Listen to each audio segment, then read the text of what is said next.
कहानी शुरू होती है उस सुबह से जब रिचर्ड, उसकी पत्नी मरिया और बेटा लियो यॉट पर जागे और समझ नहीं पाए कि रात में क्या हो गया। खुले समंदर पर तैर रही उनकी यॉट अब सूखी धरती पर खड़ी थी। पानी गायब, चारों तरफ बस फटी रेत और सन्नाटा, और यहीं से उनका डर शुरू हुआ। जितनी दूर नजर जाती थी बस धूल, मिट्टी और दरारें। रिचर्ड ने घबराने के बजाय कंपास और नक्शा उठाया और समझने की कोशिश की कि वो कहाँ है, लेकिन कंपास जड़ था, जैसे उसके अंदर जान ही न हो। न दिशा दिखी, न कोई हरकत। हवा में हल्की धूल घूम रही थी और जहां पानी की आवाज आती थी वहां अब सिर्फ गूंजती हुई खामोशी थी। तभी लियो उछलता कूदता आया और 2 बड़े केकड़े आगे कर दिए। उनके खोल पर नीले धब्बे चमक रहे थे। मरिया ने देखा तो उसका चेहरा फीका पड़ गया। वो जानती थी कि ऐसे केकड़े गहराई में रहते हैं, ऊपर कभी नहीं मिलते। इस बात ने उसकी रीढ़ में ठंड उतार दी कि अगर ये ऊपर मिले हैं तो नीचे तक पानी खत्म होगा। रिचर्ड चुपचाप यॉट पर चढ़ा, स्टोरेज खोला और बैटरी निकालकर टूटी तारें जोड़ने लगा। काफी देर बाद रेडियो जगा तो कमरे में फिर उम्मीद का एहसास हुआ। उसने रेस्क्यू चैनल घुमाया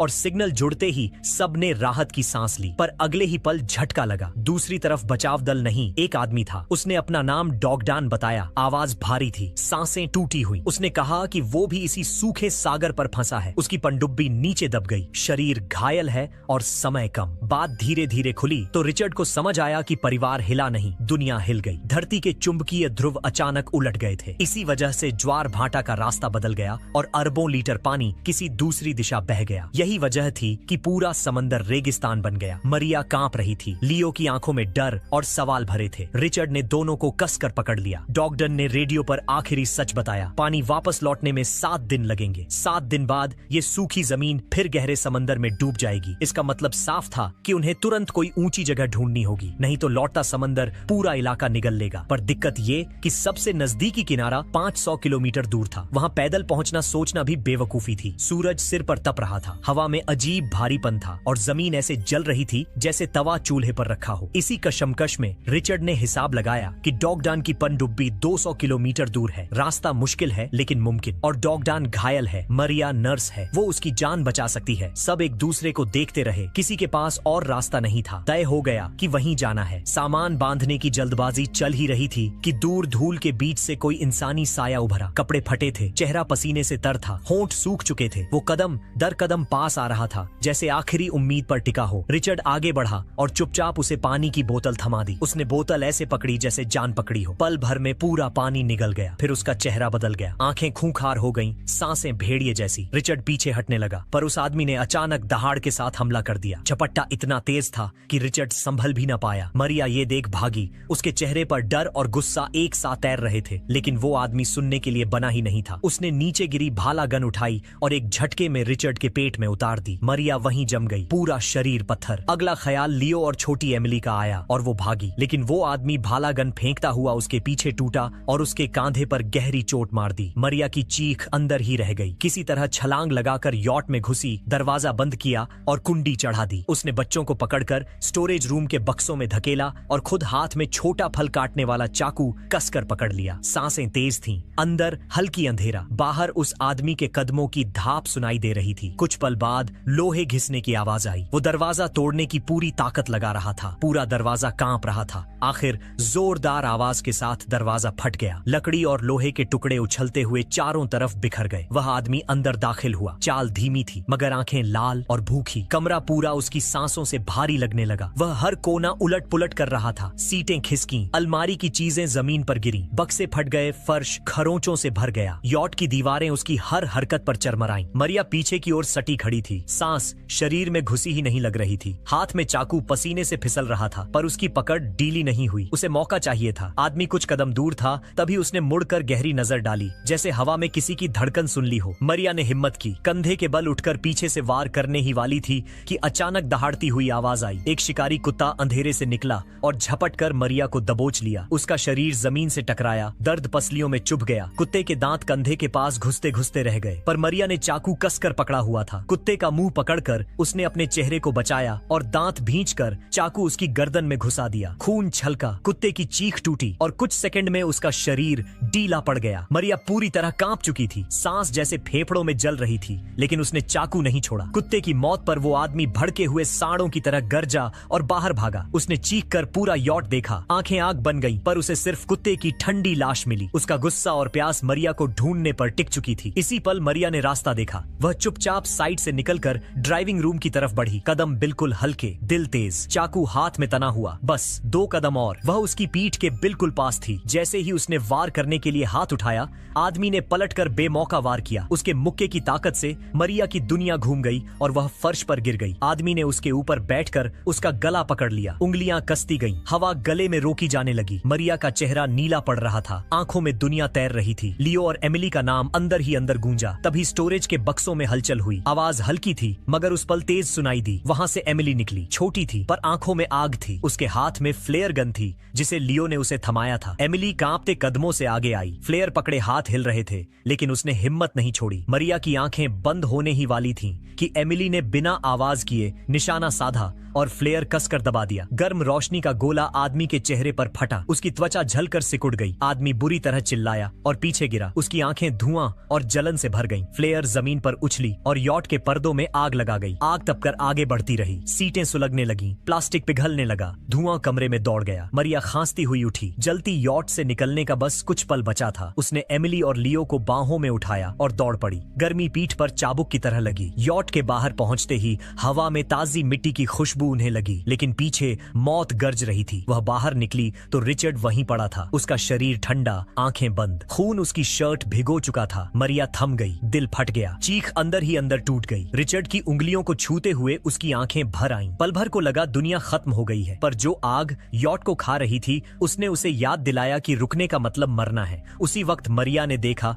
कि वो आदमी अब भी जिंदा है। यॉट की आग उसकी पीठ चाटते हुए ऊपर उठ रही थी, पर वो झुलसा हुआ शरीर जमीन पर घिसटता हुआ बाहर आ गया। चेहरा काला पड़ चुका था लेकिन आंखों में वही खून मांगता पागलपन जल रहा था। मरिया ने बच्चों को हाथ से थामा और बिना सोचे दौड़ पड़ी। उनके पैर गरम रेत पर धंसते जा रहे थे। लियो और एमिली ठोकर खाते हुए आगे बढ़ रहे थे। सूरज उन्हें जलाता जा रहा था। आसमान जैसे आग उगल रहा था और पीछे मौत उनके कदमों पर सवार थी। काफी देर भागते रहने के बाद जमीन अचानक नीचे को टूटी और सामने एक लंबी गहरी दरार खुली मिली। तीनों उसमें कूदकर छाया में छिप गए। दरार के अंदर हवा थोड़ी ठंडी थी, धूल कम थी। वहां चुपचाप बैठने भर की जगह मिल गई। मरिया ने बैग खोला। पानी की बोतलें थीं, सूखे बिस्कुट थे। बस इतना कि कुछ दिनों तक जान बची रहे, पर दिमाग जानता था कुछ दिनों से आगे का वादा कोई नहीं कर सकता। लियो एक कोने में सिकुड़ा बैठा रहा, चेहरा सुर्ख और आंसुओं से भीगा। रिचर्ड की मौत बार बार उसके सामने चमक उठी। वो खंजर, वो खून, वो चीख। सुबह रिचर्ड ने उसे प्यार से गले लगाया था, माथे पर किस किया था। अब वो पल ताबूत बन चुका था। लियो को यॉट पर बंधे गुब्बारे याद आए। वो आसमान में उड़ते रहे और उसी ने दुश्मन को उनका पता दे दिया। उसे यकीन हो गया कि ये सब उसके कारण हुआ है। उसने पानी लेने से मना कर दिया। गला सूख रहा था, होंठ फट गए थे, पर उसने एक बूंद नहीं पिया। उसकी आंखों में बस अपने पिता की झलक थी और उस आदमी का आग जैसा चेहरा। कुछ देर की चुप्पी के बाद मरिया खड़ी हुई। उसने बैग कसकर बांधा और शांत आवाज में कहा कि उन्हें निकलना होगा। वहां बैठने का मतलब इंतजार करना था और इंतजार हमेशा मौत से छोटा नहीं होता। बच्चों ने हाँ में सिर हिलाया और तीनों फिर से उस सूखी फटी धरती पर आगे बढ़ गए। दूर हवा गूंज रही थी जैसे समंदर की पुरानी यादें रो रही हों। कुछ किलोमीटर आगे बढ़ने के बाद मौत की चीख फिर उनके पीछे से उठी। चिल्लाहट तेज थी और साफ थी। मरिया का दिल धड़क उठा। वो आदमी फिर आ गया था। लियो के गुब्बारे आसमान में अब भी लटके थे और उन्होंने उसका रास्ता दिखा दिया था। वो आदमी आधा जला, आधा फटा हुआ, लड़खड़ाता हुआ, फिर भी जंगली ताकत से उनकी तरफ बढ़ रहा था। मरिया ने बच्चों को ढकेला और दौड़ने को कहा। तीनों फिर दौड़े। पैरों से धूल उड़ती रही। दिल धड़कनों में फंसता रहा। तभी लियो की नजर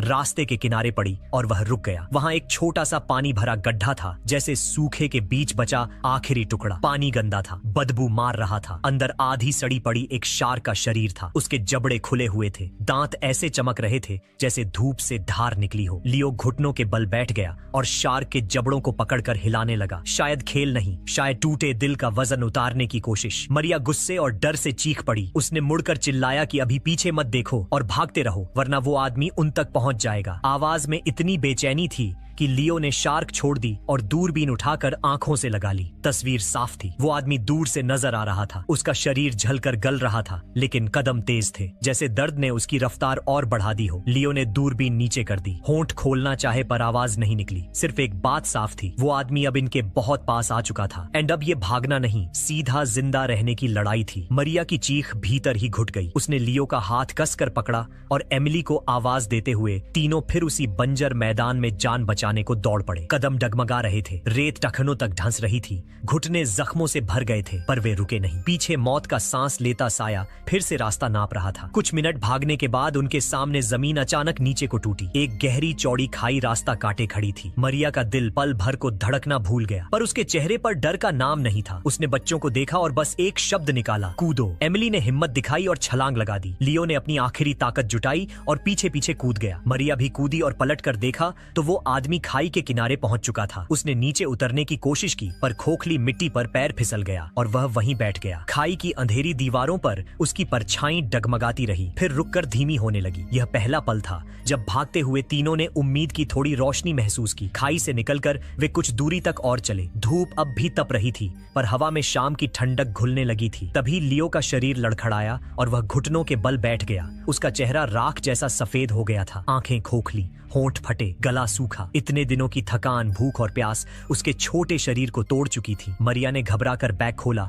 और पानी की बोतल निकाली, पर ढक्कन आधा खुला था। पानी आधे से भी कम रह गया था। उसने बिना सोचे आखिरी घूंट लियो के मुंह में उड़ेल दिया। खुद एक बूंद तक नहीं चखी। एमिली की आंखों में गुस्सा तैर गया। उसने कांपती आवाज में पूछा कि पानी क्यों गिरने दिया। मरिया झलकर बोली कि एमिली ने बोतल ढंग से बंद क्यों नहीं रखी। कुछ ही सेकंड में बातचीत चीखों में बदल गई। दोनों एक दूसरे पर रिचर्ड की मौत का इल्जाम फेंकने लगी, जैसे दर्द किसी पर उतारना जरूरी हो। लियो की खामोशी ने दोनों को रोक दिया। बच्चा सो नहीं रहा था, वह बस थक कर बैठा था। मरिया और एमिली ने उसे देखा और एक पल में समझ आया कि असली दुश्मन कोई गलती नहीं, वो आदमी है जो उनका पीछा कर रहा है। जैसे जैसे सूरज नीचे झुका, आसमान गेरुए रंग में बदलने लगा। गर्मी उतरी और हवा में ठंड भर गई। तब दूर जमीन पर धातु जैसी चमक दिखी। दोनों बच्चों ने उधर इशारा किया। मरिया ने आंखें तरेरी तो साफ दिखा। एक पुराना टूटा विमान वहां पड़ा था, जैसे बरसों पहले गिरकर भुला दिया गया हो। तीनों ने बिना सोचे विमान की तरफ कदम बढ़ाए। उसका लोहे का ढांचा अंधेरा निगल रहा था। दरवाजे टूटी हड्डियों जैसे टेढ़े पड़े थे। सीटें भुरभुरी, पट्टियां कटी,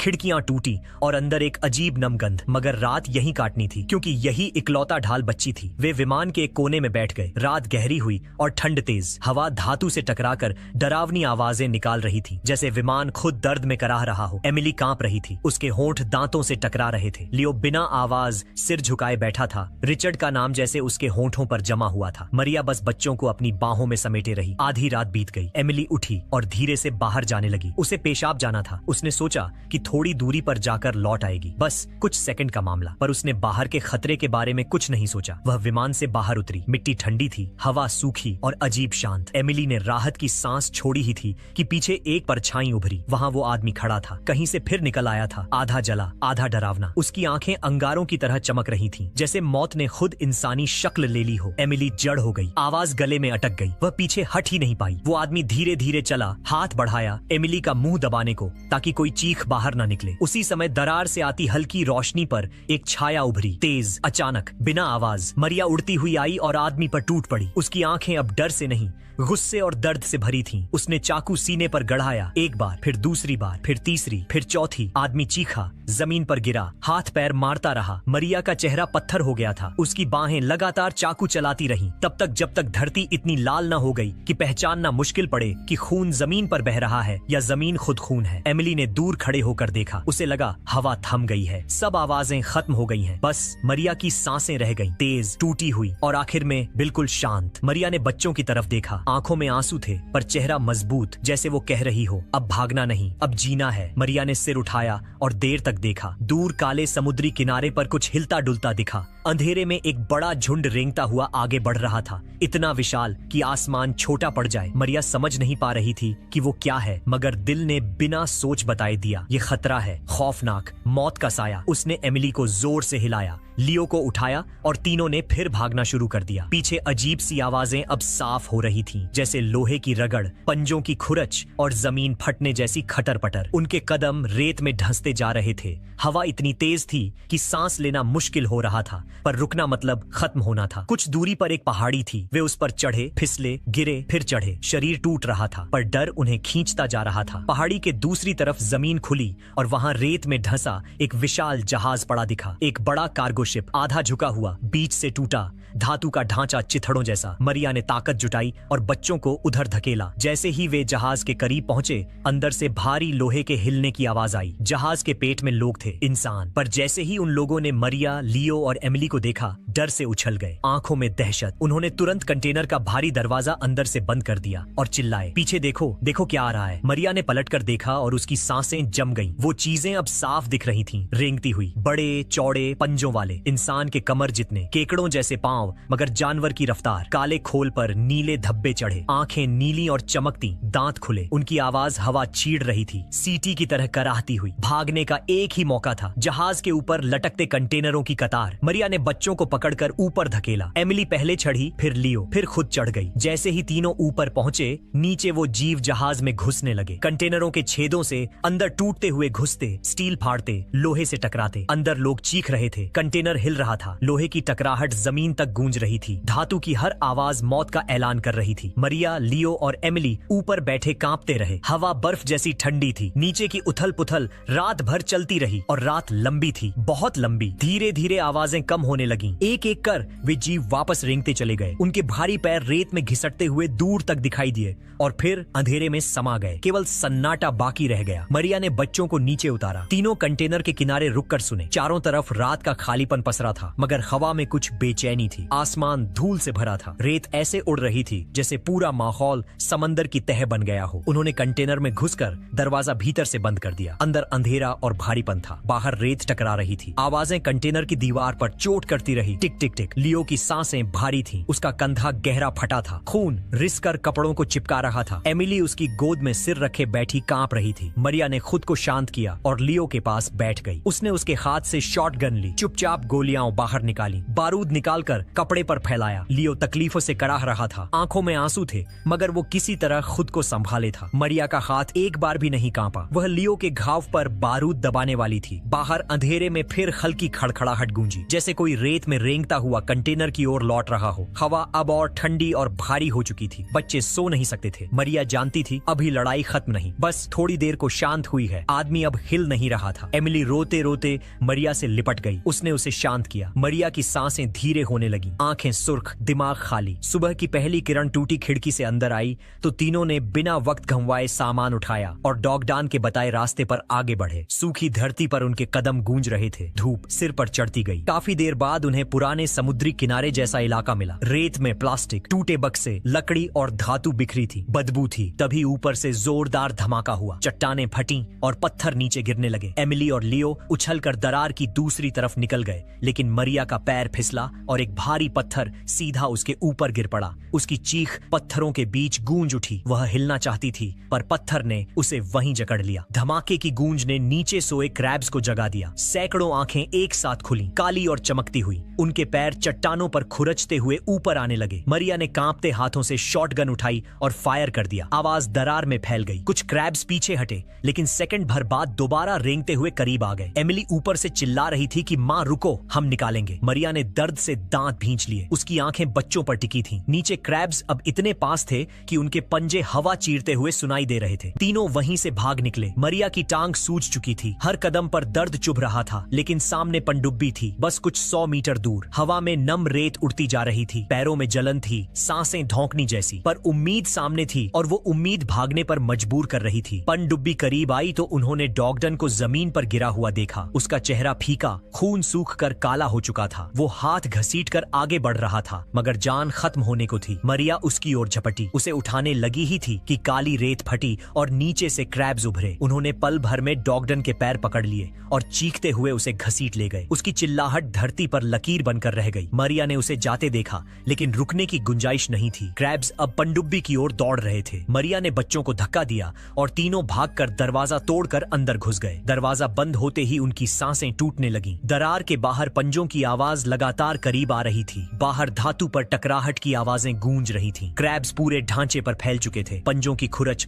हर कोने में सुनाई दे रही थी। एमिली कांपते हाथों से खिड़की के पास गई और बाहर झांका। लियो ने भी देखा। पनडुब्बी के चारों ओर नीला उजाला उठ रहा था, जैसे कोई ऊर्जा की दीवार धरती से फूट रही हो। उस रोशनी में हवा फट रही थी, रेत आसमान में घूम रही थी और दूर से समुद्र का गुस्सा सुनाई दे रहा था। मरिया समझ नहीं पा रही थी कि यह क्या हो रहा है, मगर उसे एहसास था कि कुछ बड़ा टूटकर सामने आने वाला है। उसने उसने बच्चों को सीट पर बिठाया, बेल्ट लगाई, खुद भी पकड़कर बैठ गई। अगले ही पल जमीन कांपी। पनडुब्बी हड्डियों की तरह हिलने लगी। धातु दबी चीखें निकाल रही थी। बाहर की नीली दीवार तेजी से घूमती धार में बदल गई। क्रैब्स हवा में उड़े। दृश्य बस धुंधला हो गया। पनडुब्बी लहरों की तरह उठी गिरी और फिर सब कुछ बुझ गया। अंधेरा, आवाजें खत्म, जैसे दुनिया रुक गई हो। कितना वक्त बीता पता नहीं, बस मरिया की चीख सुनाई दी। उसका सिर भारी था, आंखें सूखी लेकिन सांसें चल रही थीं। उसने लियो और एमिली को देखा। दोनों बेहोश थे पर जिंदा। एमिली ने धीरे धीरे खिड़की खोली और जो नजारा दिखा उसे तीनों चुप रह गए। पनडुब्बी अब किसी वीरान शहर में फंसी थी। टूटी इमारतें रेत में ढंसी पड़ी थीं। कारों के ढांचे आधे बाहर, आधे मिट्टी के नीचे। सड़कों पर सफेद नमक फैला था, जैसे समुद्र खुद पीछे हट गया हो। मरिया बाहर उतरी। हवा ठंडी थी। चारों तरफ मौत जैसा सन्नाटा। कोई इंसान नहीं, दूर बस समुद्र की गरज। एमिली ने टूटती इमारतों की तरफ देखा और बुदबुदाई, ये कभी शहर था, है ना? मरिया ने दोनों बच्चों को अपनी बाहों में खींचा। आंखें शहर पर टिक गईं। बादल काले थे, हवा भारी। दुनिया किसी और रूप में उनके सामने खड़ी थी